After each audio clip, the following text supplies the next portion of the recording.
My dad's 60th birthday party was less a celebration and more a meticulously crafted stage for my family's favorite performance.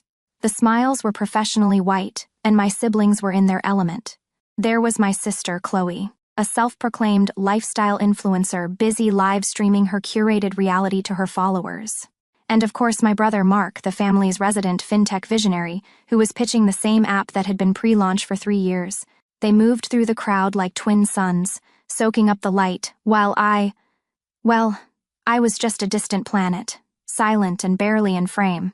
The main event was the toast from my mother, Linda, a woman who believed a child's value was directly proportional to their bragging rights. She raised her champagne flute, her face a mask of maternal pride as she waxed poetic about Mark's genius and Chloe's savvy brand synergy, calling them real careers for the modern world.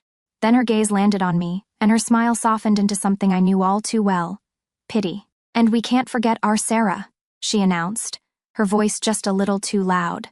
"So dedicated to her government work. We're so proud of you for having such a stable little job, honey." The real humiliation landed moments later. My dad's business partner asked what I did, and before I could give my standard vague answer, my mother swept in with a flourish. "Oh, she's just a paper pusher for the Department of Defense," she said, her voice a syrupy mix of apology and dismissal. Bless her heart, someone has to keep the files organized. I saw Chloe across the room, snickering as she whispered to her phone's camera, "Guys, meet my sister." The human filing cabinet. A hot wave of shame washed over me, so sharp it almost made me flinch.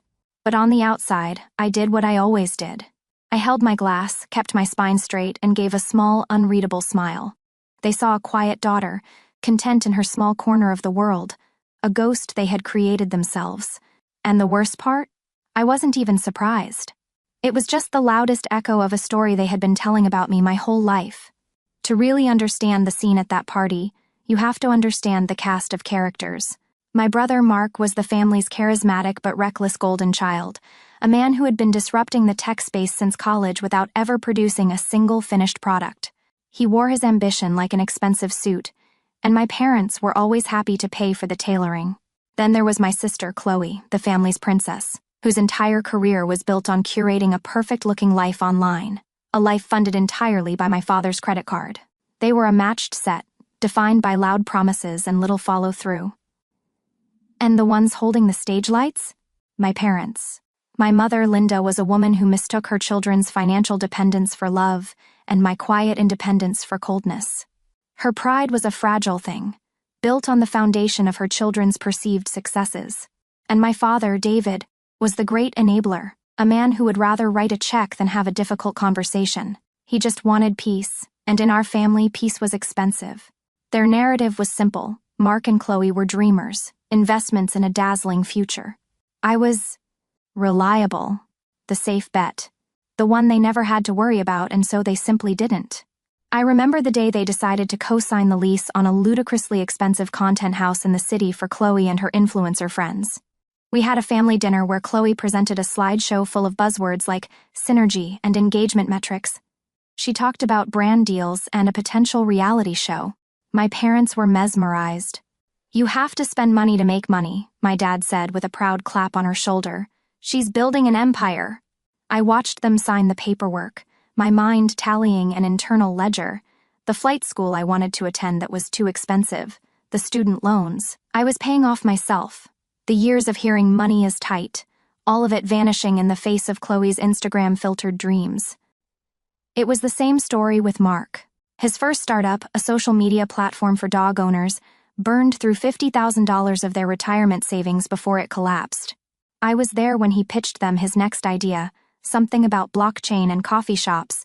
He spoke with such passion, such unearned confidence, and I saw them melt all over again. They gave him another $75,000. "He's just so brilliant," my mom would say to her friends on the phone. "He just needs a little more runway to take off."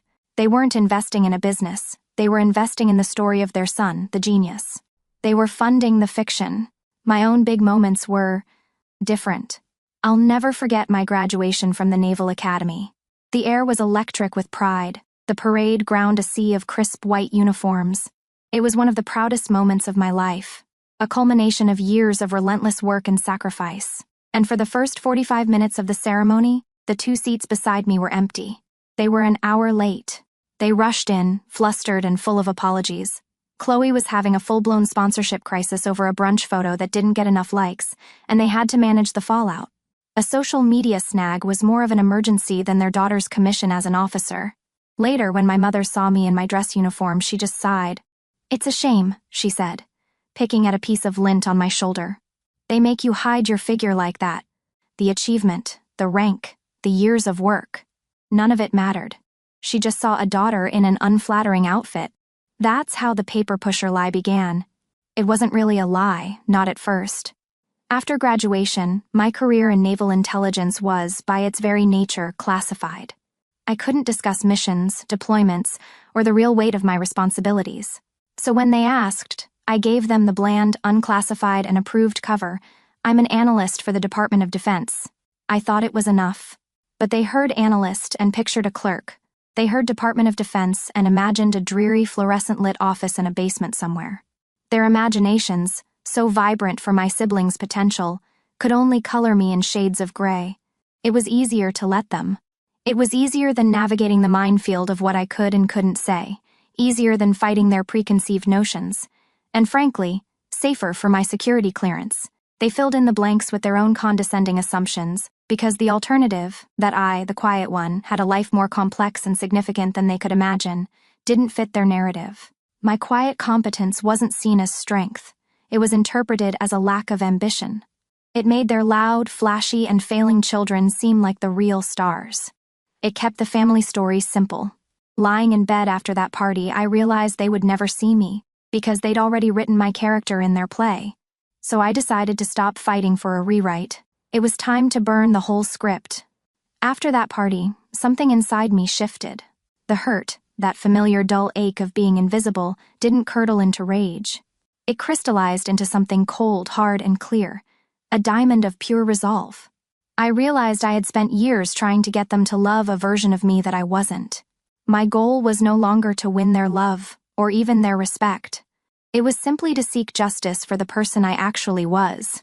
So I didn't send angry texts or make tearful phone calls demanding an apology. I just went quiet.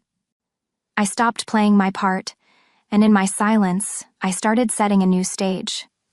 The first move was simple. The annual family trip to the lake house was a month away, an event I dreaded every year. It was the pinnacle of their performative family bliss, and I always had a ready-made excuse not to go. A deadline at my boring job, a project that needed filing. This time, I opened the family group chat, saw my mother's message asking for a final head count, and typed a reply, "Looking forward to it. I'll be there." The response was immediate. Surprise from my siblings, and a gushing text from my mom about how wonderful it would be to have everyone together. They saw it as a concession, a sign that I was finally coming around. They had no idea it was a declaration. My plan didn't involve gathering receipts in the traditional sense. There were no bank statements or screenshots. My evidence was my entire life, the one I had so carefully shielded from their condescending gaze. I knew that the same weekend as the lake trip was the culmination of Operation Sovereign Shield, a massive, multinational maritime security exercise I had been orchestrating for nearly a year. It was a delicate operation with dozens of moving parts, and there was a very high probability that a critical command decision would be required on short notice. It was a volatile situation, one I would normally insulate my personal life from completely. But this time was different. In the operational readiness brief, when it came time to designate the primary recall contact, I usually put my deputy, Commander Evans, as the first point of call. He was more than capable, and it was standard procedure to protect an officer's designated leave. This time, however, I typed my own name into the slot, Sykes. Alpha 1. All critical, no-fail communications would be routed directly to my encrypted satellite phone. I wasn't manufacturing a crisis or forcing a confrontation. I was simply removing the firewall I had so painstakingly maintained between my two worlds. I was going to let the truth happen. I packed my bag for the lake house, just the essentials. Swimsuit, a book, and the encrypted sat phone I never went anywhere without. They were expecting the paper pusher. They were about to meet the Admiral. The lake house deck was my family's natural habitat, a perfect stage for their Sunday morning performance. The air smelled of fresh coffee and pine needles, Chloe was trying to direct a reluctant Mark in a candid video for her vlog, instructing him on how to look thoughtful while staring at the water. My mother, Linda, was beaming from a lounge chair, radiating the smug satisfaction of a queen surveying her perfect kingdom. I sat off to the side, quietly reading a book, a silent observer to their loud, fragile world. My presence was tolerated, a piece of background scenery they had long since stopped noticing. They couldn't resist one last performance. Mark, after botching a line for Chloe's video, sauntered over to me. "Hey Sarah, you checking your work email?" He joked, gesturing at my book. "Don't want a major paper jam to bring down national security, do we?" My father chuckled from the doorway. My mother smiled gently, adding, "Be nice, Mark. It's good for Sarah to relax. You must miss your little office, dear." I felt the familiar weight of their perception, the comfortable box they kept me in. But this time, it wasn't heavy. I just smiled, a calm, genuine smile, and thought to myself, this is the last time. That's when it began. A low, rhythmic thumping in the distance, a sound that didn't belong in the quiet morning air. A whump, whump, whump that grew steadily louder, deeper, until it was a physical presence pressing in on us. Mark squinted at the horizon. "What is that? Is that a helicopter?" It wasn't just any helicopter. A sleek, dark HH-60 Pave Hawk, the kind you see in movies right before everything goes wrong, crested the tree line. It flew low and fast over the lake, its shadow passing over us like a storm cloud, before it banked hard and began its descent toward the large flat lawn next to our house. Confusion on the deck curdled into annoyance. "Who the hell is that?" My dad yelled over the growing roar. Chloe was frantic, trying to shield her camera as the powerful rotor wash blasted the deck. Napkins and magazines were whipped into the air, a half-full glass of orange juice toppled over, and her precious tripod clattered to the ground. My mother was shrieking something about her hydrangeas being ruined. They thought it was some obnoxious tech billionaire, some rival to their own perceived status, showing off with a loud, ostentatious toy. They were angry at the interruption of their perfect morning. The helicopter settled on the lawn with a final, ground-shaking thud. The side door slid open, and two airmen in full flight gear jumped out, their movements crisp and economical. They moved with a purpose that had nothing to do with a casual weekend visit. They headed directly for the deck. At that exact moment, my satellite phone, sitting innocuously on the table beside my book, emitted a single, sharp, piercing beep that cut through the noise. I picked it up. "Sykes," I said into the receiver. I listened for a beat, my eyes on the approaching soldiers. "Copy all. I'm en route." I stood up just as the lead airman, a master sergeant with authority etched into his face, reached the bottom step of the deck. He saw me, and his posture immediately changed. He snapped to attention, his back ramrod straight, and delivered a salute so sharp it could have cut glass. His voice was clear and carried over the whining engines. "Admiral Sykes, the transport is hot. Command control is on standby for your orders." The world stopped. The rotor wash was the only thing moving, the only thing making a sound. My family was frozen, a tableau of disbelief. Chloe's phone slipped from her hand and clattered onto the wooden planks. Mark's jaw was literally hanging open, his face slack with a foolish, empty expression. And my mother, her face just crumbled. The pride, the pity, the smug certainty, it all dissolved at once, replaced by a vast, shattering bewilderment as the entire narrative of her life, the story she told herself about her children, was incinerated in a single sentence. I gave the master sergeant a calm nod. "Thank you. Give me 60 seconds. I turned back to my speechless family, my gaze moving over each of their stunned faces. I let the silence hang for a moment longer, a silence more profound than any I had ever experienced in their presence. Then I leaned in just slightly, and my voice was quiet, but carried with a new weight. "I have to go to work," I said. "Seems my paper pushing has a deadline." I walked past them, down the steps and toward the helicopter, not looking back. The sound of the rotors was the only thing I could hear, and for the first time in their presence, it felt like my kind of quiet. As the helicopter gained altitude, the lake house shrank below until it was just another property on a postcard-perfect shoreline.